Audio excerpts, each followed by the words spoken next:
Hi, everyone, and welcome to week 4. It's Dr. Thompson coming at you once again. Well, it seems like the term is really flying by. I cannot believe we're getting ready to start with week 4. We got a ton of things to read about and talk about this week. This week, we're focusing on delinquency and criminal behavior. And these are topics that take up a lot of time and energy of forensic psychologists. In fact, as I talk to you and look over the topics, within those areas that we're going to talk about, I've spent a huge amount of time working in these areas. So the first area is delinquency. So one of the most important things to understand is that delinquency and adult criminal behavior do differ in some important ways.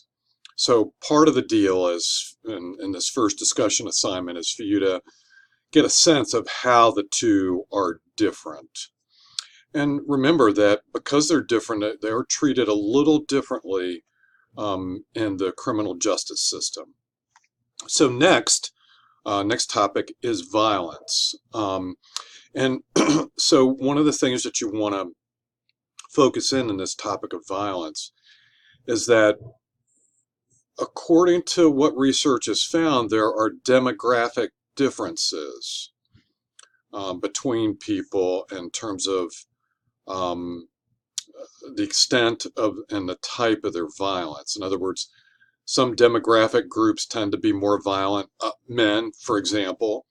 And so understanding these demographics is sort of the first step to really getting a good sense of what kinds of factors underlie, violent behavior.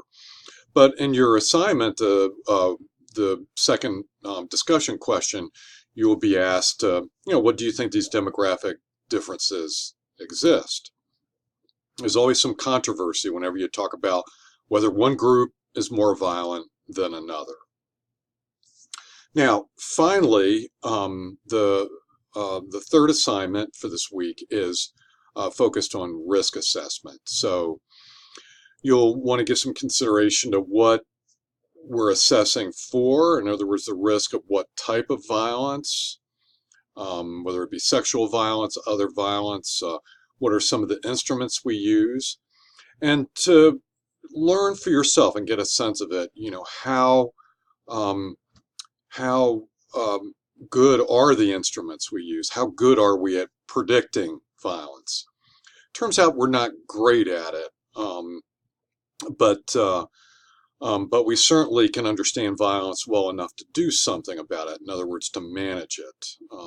This will give you a chance to learn about the area of violence risk assessment, which again is another area within forensic psychology that takes up a lot of time, and which I've professionally spent a lot of time. So anyway, please, once again, get in touch with me. My email is rthompson@baypath.edu. Let me know if you need help. Bye-bye, everyone.